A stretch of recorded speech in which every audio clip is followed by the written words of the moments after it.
ये सूक्ष्म विचार इंद्र प्रीति माने पाप कर्म पाप कर्म कले तो जमदंड भोगिब से किए उद्धार कर पुत्र नामक नरकर त्राण करे बोली पुत्र है किंतु ये पुत्र वैष्णव पुत्र होगा उचित वैष्णव पुत्र उद्धार कर समस्त को उद्धार कर भागवत सप्तम स्कंदरे प्रह्लाद चरित दे दिया जाइए प्रह्लाद पिता हिरण्यकशिपु असुर से असुर तांकर पुत्र प्रह्लाद महान वैष्णव भगवान कर प्रिय भक्त से भगवान कथा कही बेले बापटा शत्रु ही जाइए बाप भावला भगवान विष्णु शत्रु बोली भाई की मारी से पुत्र को मारे केते कौशल किंतु कृष्ण रक्षती किंतु कृष्ण रक्षा करती प्रह्लाद को मारी पारि नहीं कृष्ण रक्षा कर सिंहदेव बाहर विदारण कले हिरण्यकशिपु वक्ष हासड़ा टंको नखाड़े तीक्ष्ण नखरे विदारण कले बोध कले तले प्रह्लाद प्रार्थना कर वरं वरय तत्ते वरदेशान महेश्वर जद अनिंदथ पीता मे त्वंग विद्वांस तेजईश्वरम विद्यामर्षा स्वय साक्षात् सर्वलोक गुरुं प्रभो धातृहीति वृषा दृष्टि तदभक्ति मयि चाघवा तस्मात् पीता मे पुयेत् दुरन्तात् दुस्तरात् अघात् पूतस्ते अपांग संदृष्ट तदा कृपण वत्सल ये सप्तम स्कंद भागवत दशमोध्याय ये कथा कही प्रह्लाद प्रार्थना कर भगवान नृसिंह हे भगवान जेहेतु आपण पतित जीव मान प्रति अत्यंत कृपालु तेणु मु आपण के प्रार्थना करे मु जाने मोर पिता मृत्यु समय शुद्ध हो जाइछन्ति कारण आपण तापर कृपा दृष्टिपात करछन्ति किंतु अज्ञता वशतः से अजथा आपण को ऊपर क्रोध प्रकाश करथला से भूल भावितला जे आपण तार भाई को मारथिबा हेतु शत्रु बोलिगिरी तेणु से आपण को बहुत निंदा करथला से अति पाप कार्य करछि भक्त अवमानना करछि इच्छा करछि तार ई पाप कार्य निमित्त आपण ता क्षमा करनु ये प्रार्थना कर भक्तर प्रार्थना वैष्णवर प्रार्थना जो भगवान को प्रिय भक्त प्रार्थना करेंगे वैष्णव प्रार्थना करेंगे कृष्ण शुणे से तो कृष्ण शुणे नहले कृष्ण शुणे ना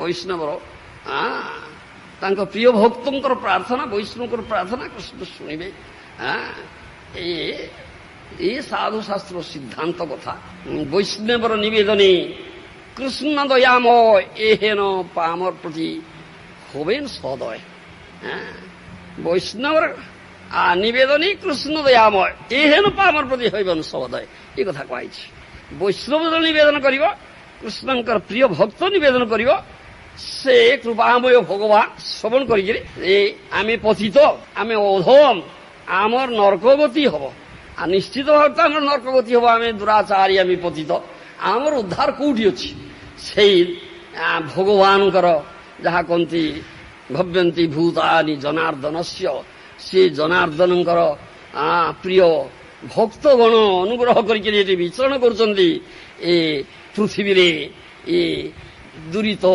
पापाचारी पतित जीव मान उद्धारार्थे एडी कृपामय से प्रार्थना करती कृपामय भगवान श्रवण करते एवं उद्धार करते एहेन प्रामर प्रति होइबेन सदय नहले भगवान कहीं सदैवे एसु कथा कथा कही भगवान प्रह्लाद महाराजंकर ई प्रार्थना से उत्तर दी त्रिसप्तभी पिता पूत पितृभि सते अनघ नासाधोस्य कुले जातो भवान वै कुल पावन भगवान कहले हे प्रिय प्रह्लाद हे शुद्ध भक्त हे परम साधु तुमर पिता विशुद्ध हो जाइछन्ति एकाकी नुहे तुमार पितृवंशर 21 पुरुष पर्यंत समस्ते ये पितृवंशर उद्धार कथा कहूँ ମାତୃବଂଶ ଉଦ୍ଧାର କଥା କୁହା ହଉନାହିଁ।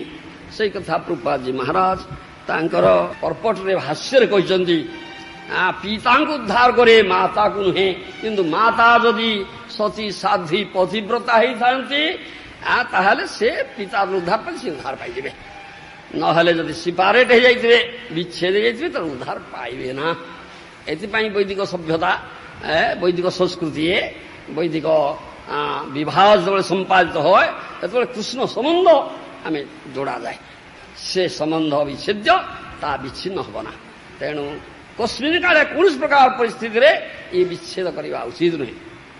କଲେ ଆଉ ମାତାର ଉଦ୍ଧାର ନାହିଁ। ଯଦି ପୁତ୍ର କେବଳ ପିତାଙ୍କୁ ଉଦ୍ଧାର କରିବ। ବୈଷ୍ଣବ ପୁତ୍ର 21 ପୁରୁଷ ପର୍ଯ୍ୟନ୍ତ ସମସ୍ତେ ଉଦ୍ଧାର ପାଇବେ, କାରଣ ତୁମ ବଂଶରେ ଜନ୍ମ ହେଇଛି ଏପରି ଜଣେ ବୈଷ୍ଣବ, ସମସ୍ତ ବଂଶ ବିଶୁଦ୍ଧ ହୋଇଯାଇଛି।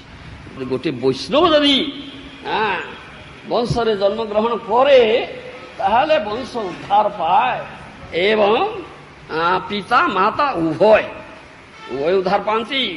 ଆଉ ଉଭୟଙ୍କର ଗୌରବ ବୃଦ୍ଧି ହୁଏ, ତାଙ୍କର ଗୌରବ ବୃଦ୍ଧି ହୁଏ। କୁହାଯାଇଛି କୁଳମ୍ ପବିତ୍ରମ୍ ଜନନୀ କୃତାର୍ଥା ବସୁନ୍ଧରା ସା ବସତି ସ ଧନ୍ୟା ସ୍ୱର୍ଗେ ସ୍ଥିତାସ୍ତତ୍ର ପିତରୋପି ଧନ୍ୟା ଯସ୍ୟାସୁତ ବୈଷ୍ଣବ ନାମ ଲୋକେ ଯସ୍ୟାସ୍ତି ବୈଷ୍ଣବ ପୁତ୍ର ପୁତ୍ରିଣୀ ସା ବିଧୀୟତେ ଅବୈଷ୍ଣବ ସଦ ପୁତ୍ର ଜନନୀ ସୁକରି ସମା। এই କଥା କହୁଛି। ଇହଲୋକରେ ଯାହାର ପୁତ୍ର ବୈଷ୍ଣବ ବୋଲି ଖ୍ୟାତି ଲାଭ କରିଛି ସେ ଜନନୀ ଧନ୍ୟ। ତାଙ୍କର କୁଳ, ତାର କୁଳ ପବିତ୍ର, ପୃଥିବୀ ଏବଂ ବସତି ସ୍ଥଳ ଧନ୍ୟ। ସ୍ୱର୍ଗେ ସ୍ଥିତ ଦେବଲୋକ, ପିତୃଲୋକ ମଧ୍ୟ ଧନ୍ୟ। ଯାହାର ପୁତ୍ର ବୈଷ୍ଣବ ସେ ଯଥାର୍ଥରେ ପୁତ୍ରବତୀ। ସତ ଅବୈଷ୍ଣବ ପୁତ୍ର ଜନନୀ ସୁକରି ସମା। ଘୁଷୁରୀ ପଲେ ଛୁଆ ଜନ୍ମ କରୁଛି ଶହ ଶହ, ଏ ବିଷ୍ଠା ଖାଉଛନ୍ତି। ସେ ପାଖ ଅବୈଷ୍ଣବ ସନ୍ତାନ ପଲେ ଜନ୍ମ କରିବ, ଏଇ ସୁକରି ସମା, ପୁତ୍ରିଣୀ ନୁହେଁ ସେ। ଏଇ କଥା କୁହାଉଛି। ଶ୍ରୀମନ ମହାପ୍ରଭୁ ଯେତେବେଳେ ସନ୍ନ୍ୟାସ ନେଉଛନ୍ତି, ସନ୍ନ୍ୟାସ ନେବାର ପ୍ରାକ୍କାଳରେ ତାଙ୍କ ମାତା ଶଚୀ ମାତା କ୍ରନ୍ଦନ କରୁଛନ୍ତି, ତାଙ୍କୁ ପ୍ରବୋଧ ଦେଉଛନ୍ତି। ଆଉ ତାଙ୍କର ଯୁବତୀ ପତ୍ନୀ ବିଷ୍ଣୁପ୍ରିୟାଙ୍କୁ ଛାଡ଼ିକିରି ପଳାଉଛନ୍ତି, ତାଙ୍କୁ ପ୍ରବୋଧ ଦେଇଛନ୍ତି। କି ନାରୀ ପୁରୁଷ ଆରୋ କିଏ ବା କାରୋ ପତି, କି ନାରୀ ପୁରୁଷ ଆରୋ କିଏ ବା କାରୋ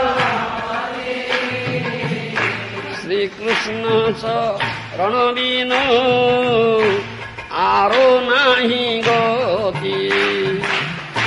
ଶ୍ରୀକୃଷ୍ଣ ଚରଣ ବିନ ଆରୋ ନାହିଁ ଗତି।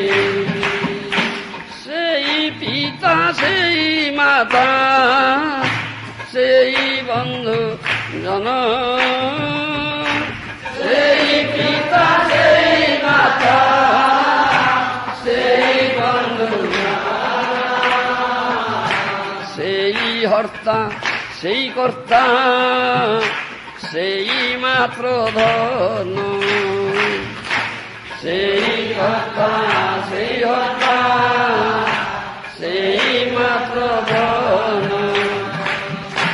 পুত্র স্নেহে কর মোরে যত বড় ভাব, পুত্র স্নেহে কর মোরে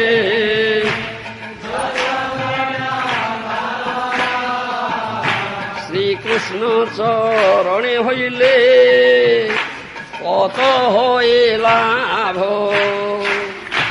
শ্রীকৃষ্ণ চরণে হইলে কত হয়ে লাভ। সেই সে পরম বন্ধু সেই পিতা মাতা, সেই সে পরম বন্ধু সেই পিতা মাতা। শ্রীকৃষ্ণ চরণে যেই প্রেম ভক্তি দাতা। শ্রীকৃষ্ণ চরণে যেই প্রেম ভক্তি দাতা। আমারো নিস্তার তোর পরি ପ୍ରାଣ ଆମର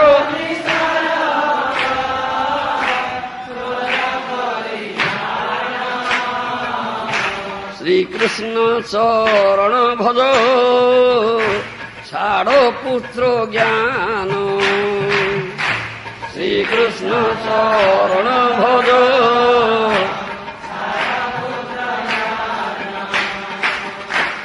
ଆନେ ରୋତ ନୟ ଆନେ ରଜତ ସୁବର୍ଣ୍ଣ ଆନେ ନୟ ଆନେ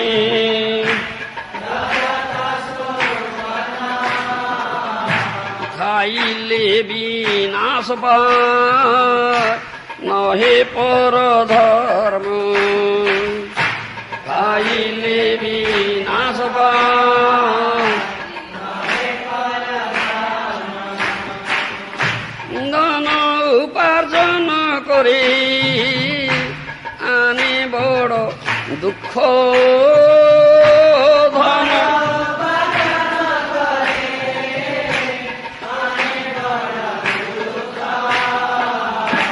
ধনই যাও কিবা আপনি মরুক ধনই যাও কিবা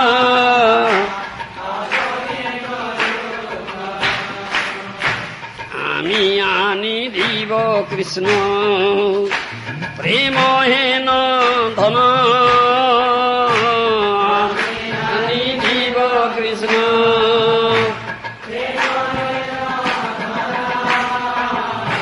সকল সম্পদময় কৃষ্ণের চরণ সকল সম্পদময়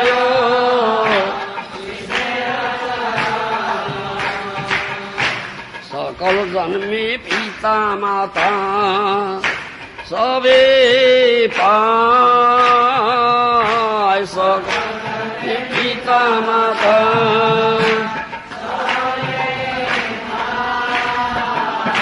কৃষ্ণ গুরু নাহি মিলে ভজ হইয়া কৃষ্ণ গুরু নাহি মিলে ভজ হইয়া ଏ ହେଉଛି ମହାପ୍ରଭୁଙ୍କର ସନ୍ନ୍ୟାସ ନେବାର ପ୍ରାକ୍ କାଳରେ ମାତାଙ୍କୁ ପ୍ରବୋଧ ଦେଇଛନ୍ତି।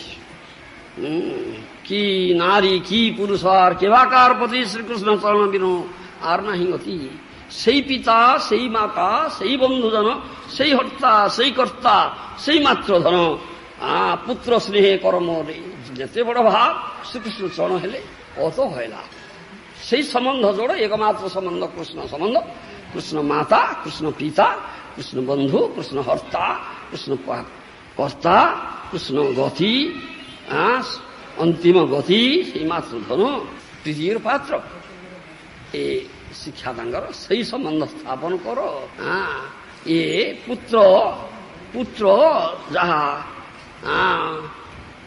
পুত্র স্নেহ যাহা তুমি করিছ পুত্র স্নেহে পরমরে যত বড় ভাব শ্রীকৃষ্ণ চরণে হইলে কত হইলা যে মতে যে স্নেহ করছ পুত্র স্নেহ কৃষ্ণ চরণের হও তাহলে পরম লাভ হব এই কথা କହିଛନ୍ତି କାରଣ ସେ ହେଉଛି ଗୋଟିଏ ସମ୍ବନ୍ଧ ଯାହା କହିଲେ ନିତ୍ୟ ପ୍ରୀତିପୂର୍ଣ୍ଣ ସମ୍ବନ୍ଧ ସେ ସମ୍ବନ୍ଧ ଯଦି ନ ଯୋଡ଼ିବ ତାହେଲେ ନିଶ୍ଚୟ ନରକ ଗତି ହେବ କାରଣ ତୁମର ସମସ୍ତ କର୍ମ ପାପ କର୍ମ ହେଇଯିବ ଇନ୍ଦ୍ର ପ୍ରୀତି ଅର୍ଥେ ହେଲେ ନିଜ ପ୍ରୀତି ନିଜ ସୁଖ ନିଜ ଆନନ୍ଦ ବିଧାନରେ ହେଲେ ପାପ କର୍ମ ହେଲା ସେଥିରୁ କିଏ ଉଦ୍ଧାର କରିବ କିଏ ଉଦ୍ଧାର କରିବେ ନା କେହି ଉଦ୍ଧାର କରିବେ ନା ପୁତ୍ର ଯଦି ବୈଷ୍ଣବ ହେଇଥାଏ ଯଦି ବୈଷ୍ଣବ ପୁତ୍ର ଜାତ କରିଥାଏ ତାହେଲେ ଯେପରି ପ୍ରହ୍ଲାଦ ମହାରାଜ ତାହେଲେ ଯେତେ ନାର କି ପାତ କି ହେଲେ ସୁଦ୍ଧା ପିତା ବୈଷ୍ଣବର ନିବେଦନେ କୃଷ୍ଣ କୃପା ବୟ ହେ ନୃପାଣ ପ୍ରତି ହଇବେ ନା ସଦୟ ସେ ଯେତେବେଳେ କୃପା ପ୍ରାର୍ଥନା କରିବ ମୋ ପିତାକୁ ଉଦ୍ଧାର କର ପିତା ଉଦ୍ଧାର ପାଇବ ନଚ ଉଦ୍ଧାର ପାଇବ ଏଇଟା ତ ହେଉଛି କଥାଟା